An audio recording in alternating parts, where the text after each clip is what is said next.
E aí, meu povo, tudo bom? Vamos à super dica de hoje. Polímeros. Bora, vem embora. Não perder tempo, não. Pessoal, o que é um polímero? Olha, ao pé da letra, poli quer dizer muitos, né? Vários. E meros, partes. Então, o polímero é uma macromolécula formada por unidades que se repetem. As unidades que se repetem são os monômeros. E os monômeros vão se unindo, se juntando, formando o polímero. Um exemplo, aminoácidos. Os aminoácidos se unem, formam proteína. O aminoácido é o monômero, a proteína é o polímero. A reação que dá origem a um polímero é uma polimerização. Aí, pessoal, a gente tem polimerização de adição. Logicamente, vem de uma reação de adição. Uma reação de adição a dupla, a ligação pi, ou a tripla. A tripla também tem ligação pi. Então, os monômeros são insaturados, se unem, o polímero é saturado. É uma reação de adição. Outro tipo é o polímero de condensação. Nesse caso, sai uma molécula inorgânica e geralmente pequena, como a água. É um grande exemplo. Então, polímeros de adição são obtidos pela adição de monômeros, e esses monômeros têm a quebra da ligação pi, tá? E o polímero de condensação, o que é que acontece? Eles são obtidos pela adição de monômeros, só que com a retirada de uma molécula inorgânica menor, geralmente a água, nessa estrutura. Os polímeros, pessoal, podem ser classificados em homopolímeros. Homo quer dizer o quê? Igual. E copolímeros. Então, o homopolímero é quando o polímero formado ele é formado por monômeros iguais, idênticos. E o copolímero ele é formado por monômeros distintos, monômeros diferentes entre si. Então, não esquece, tá? A gente tem homopolímero e copolímero. Outra é quanto à ocorrência. A gente tem o polímero natural, olha, encontrado na natureza, por exemplo, a borracha, né? E o polímero sintético, produzido pelo homem, por exemplo, a borracha também. Então, vê bem, pessoal, existe borracha natural e borracha sintética, né? Mas existem diversos polímeros e a gente vai estudar todos eles. Quanto à fusibilidade, isso é muito importante. Ele pode ser termoplástico ou termofísico. Fusibilidade, eu estou falando em relação ao ponto de fusão. Então, pessoal, o termoplástico, ele pode ser remoldado quando você aquece ele. Então, você aquece e dá ele uma nova forma. Termofixo, o nome já está dizendo. Se você der calor, ele quebra. Ele não pode ser remoldado. Então, pessoal, os polímeros, não esquece, ele vem de uma reação de polimerização. Junção de monômeros formando uma grande molécula, que é o próprio polímero. Olha aí, polímero de adição. A dupla quebra, formando ligação simples. Então, é uma adição dos monômeros para a formação do polímero. Monômero insaturado, tem dupla ou tripla. Polímero saturado. Olha um bem conhecido. Cloreto de vinila. Cloreto de vinila, o cloroeteno, forma quem? Forma o policloroeteno ou policloreto de vinila. Isso mesmo, PVC. Policloreto de vinila, PVC, que é aquilo que forma tubos e conexões. Já ouviu falar? Ele é um caso de homopolímero. Ele é sintético e ele é termoplástico. Você aquecendo, você dá ele uma nova forma. Outro detalhe importante, pessoal, do PVC, do policloreto de vinila, é que a gente conhece ele como tubos e conexões, né? Mas também tem essas mangueiras de canduíte. Ele é um polímero bem conhecido, é bom você guardar esse. Outro é o propeno ou propileno, né? O nome usual e o nome da IUPAC, o nome oficial. Propeno é o nome oficial. Ele forma o polipropeno ou polipropileno.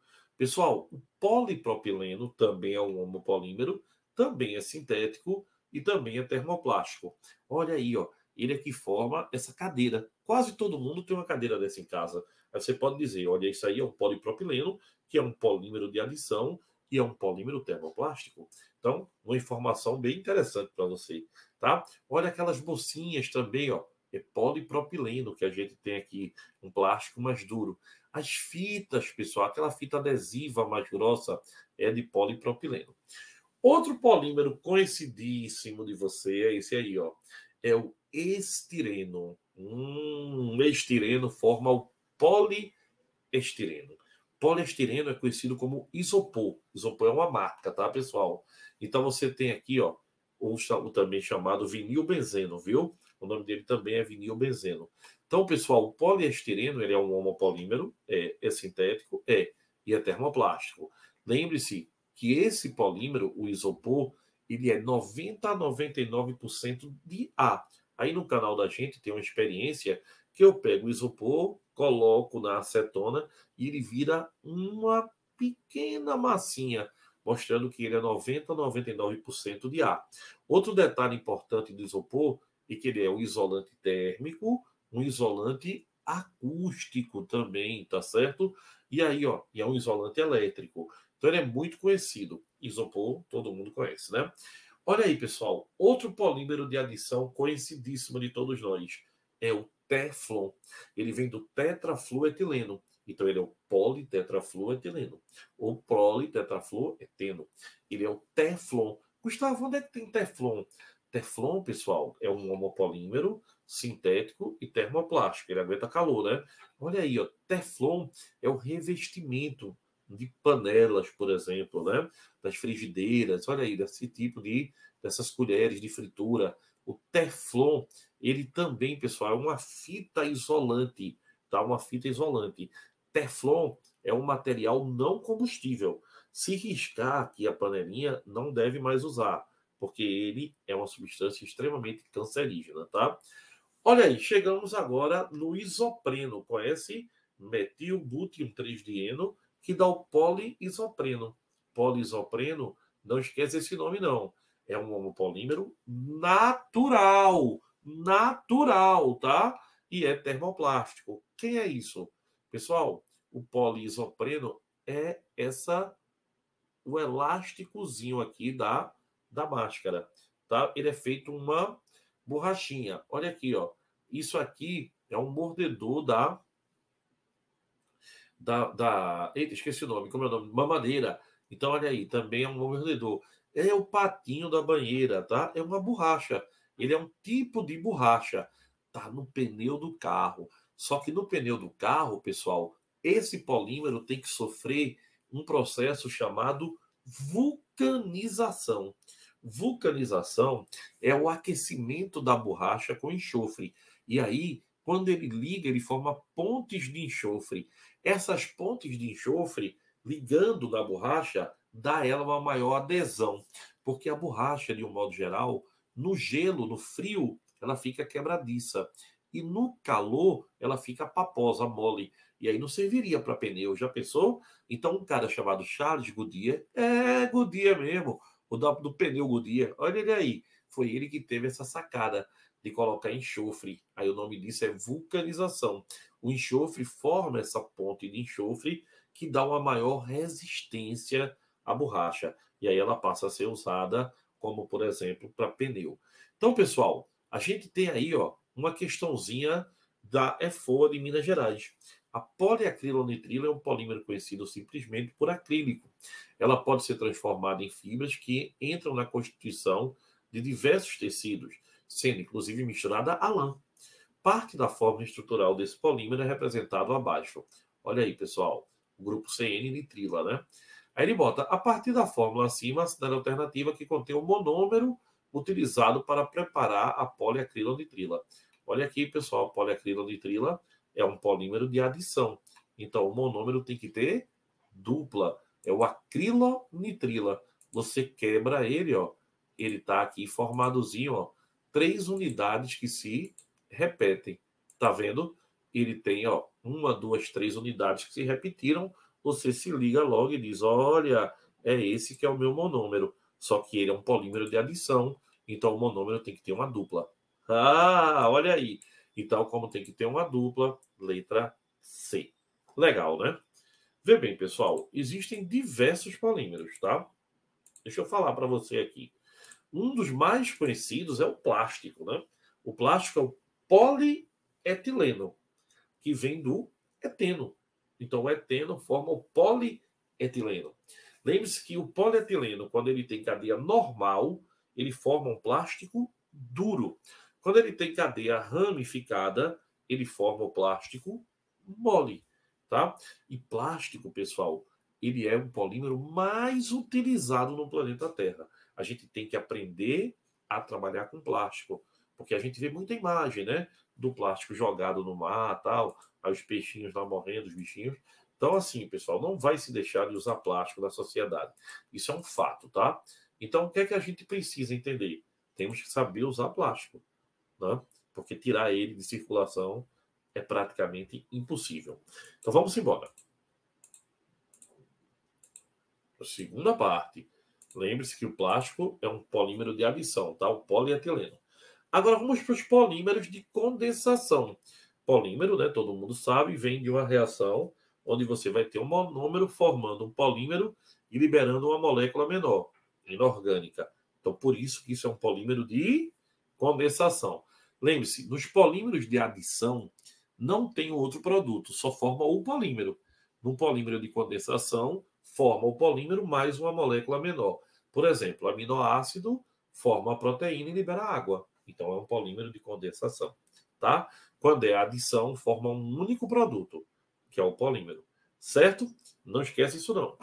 Olha, pessoal, lembre-se que a gente já classificou como homopolímero, copolímero, natural, sintético, tudo isso, né? Aquele que é termoplástico, termossensível, mas é importante que a gente lembre agora, estamos falando de polímeros de condensação. Então, vai sair uma molécula inorgânica menor, de água, por exemplo, que é o mais comum, mas não obrigatoriamente água. Olha aqui, ó, teve uma reação entre um ácido e uma amina. Formou uma amida, C-ON, e liberou água. Formaram-se dois produtos. É um polímero de condensação. Veja, esse aqui é o nylon 66. Já ouviu falar disso? Nylon 66 vem da hexanodiamina. Hexanodiamina, 6 carbonos. E o ácido hexanodioico, 6 carbonos. Então, a amida, que é o nylon, é formada por um ácido que tem 6 carbonos e uma amina que tem 6 carbonos. Por isso que é nylon 66. Entendeu? É de quem o formou. Olha aí, é uma poliamida, bem conhecida de vocês. Tá certo? Então, ó, o nylon, aqui no caso, o nylon é a corda do violão, viu? Olha, pessoal, outros polímeros de condensação. Amido, formado por alfa-glicose, e celulose, formada por beta-glicose. Interessante, né? A gente vê aí, ó, o alfa e vê o beta-glicose. Estão no mesmo lado do plano, estão em lados opostos do plano. Isso dá formação de substâncias totalmente diferentes. Então, pessoal, aqui, ó, do mesmo lado, tá vendo? Olha aí, vai perder a água, olha aí, formou, ó, o polímero perdeu a água, ó, formou. Vamos lá, vai perder a água, ó, olha aí, a ligação foi formada, alfa-glicose. Então, pessoal, não esqueça, é um homopolímero, né, o amido natural e termoplástico. Agora, amido, ó, alfa-glicose com beta-glicose. Você vai ter a reação aqui e vai formar a celulose. Também você vai ter a formação do monômero formando o polímero. Não é bonitinho, pessoal? Olha que lindo. Perdeu a água, polímero de condensação. Olha, HOH, aqui, ó, HOH. Por isso que é uma alfa-glicose, polímero natural e termoplástico. Pessoal, se liga nisso. Isso aqui é um fenol, isso aqui é um formol. Fenol, formol, fenol. Fenol, formol é um copolímero bem conhecido da gente, tá? Chamado de baquelite. Baquelite é esse plástico duro, o do ar-condicionado, o daqui, ó, desse material da luz, tá? Do telefone. Você nem sabe mais nem o que é um telefone, né? Mas aí é o telefone de casa, né? Também esse é antigão, né? Isso aí é baquelite, esse plástico mais duro aí. É o plástico do ferro de passar roupa. É um polímero que, quando ele é finamente dividido, a baquelite dá origem à fórmica. Fórmica, exatamente. Olha esse aqui, pessoal. Aqui você vai ter, ó, um polímero termoplástico muito conhecido de todo mundo, que é o Kevlar. Kevlar, que é usado em o quê? Coletes à prova de bala. Também é uma amina reagindo aqui, ó, formando com um cloreto ácido, tá? O Kevlar vai ter ligações amídicas, olha, e pontos de hidrogênio que faz com que ele seja extremamente resistente. Kevlar também é usado em chuteira, todo material resistente, mas ele é mais um material à prova de bala, ele é muito, muito resistente, tá? E aqui, pessoal, aqui, olha, um diálcool com um diácido, não é? Isso é um éster. Então, o nome dele é o quê? Poliéster, tá? Ácido tereftálico com um etanodiol. Sabe como é o nome disso? PET, polietileno tereftalato. Olha a reação. Polietileno tereftalato. É um éster, tá? É o que forma a garrafa PET. Garrafa PET que é muito poluente, tá? O polieno tereftalato também vai dar origem, no caso desse plástico mais resistentezinho.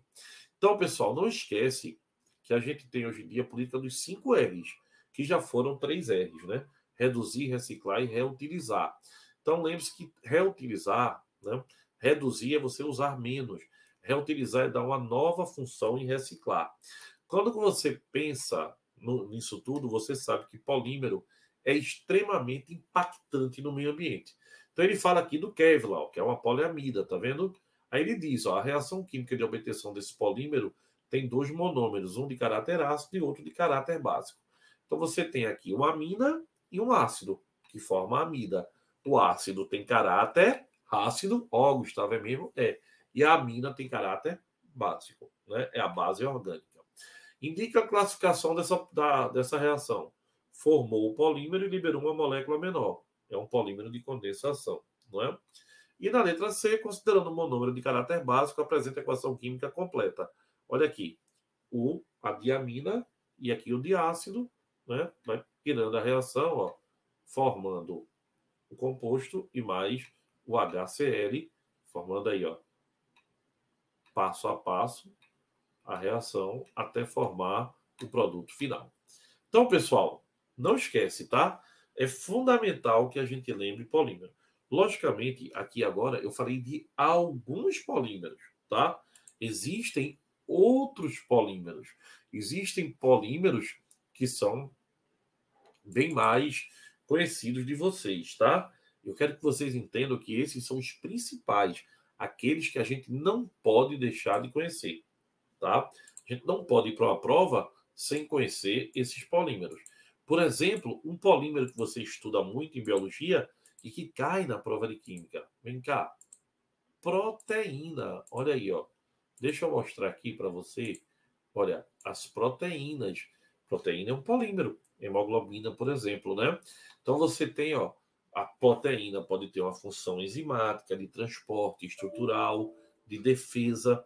Então, olha, pitialina, enzima, né? A digestão do amido, a pitialina faz. De transporte, vai, diz aí um exemplo. A hemoglobina, que eu acabei de mostrar. Estrutural, queratina. E de defesa, os leucócitos. Então, a proteína tem essa função.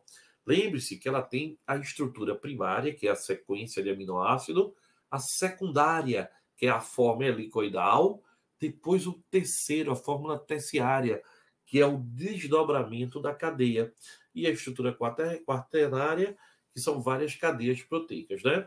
Então, olha, a primeira, a sequência, a alanina, a leucina, e por aí vai, não é? A segunda é a forma helicoidal, quando a proteína gira ao redor de si mesma.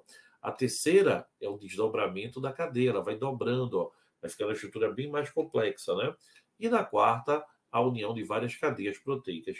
Então, pessoal, proteína é um polímero que depende de quê? pH, tem que trabalhar no pH ideal para não danificar a estrutura proteica e numa temperatura ótima, maravilhosa também. Se você altera o pH e a temperatura da proteína, ela pode até desnaturar. Então aqui, ó, você tem um momento, ó, com o pH entre 5 e 6, ela tem a maior atividade enzimática, chamado pH ótimo. E olha, a ligação entre o ácido e a amina é chamada de ligação, ó, tiro água, é uma condensação. Aí uma ligação amídica ou ligação peptídica. Amídica porque é o grupo amida que é formado. E ligação peptídica porque forma um peptídeo, que é a junção dos monômeros. Os peptídeos unidos vão dar origem a uma proteína. Então, pessoal, não esquece, é importante que a gente lembre disso. E para terminar, vamos fazer um exemplinho, o da UERJ. Ó. Em um experimento, uma pequena amostra de soro sanguíneo foi colocada em um suporte poroso, embebido em meio formado por solução salina, mantida em pH 6.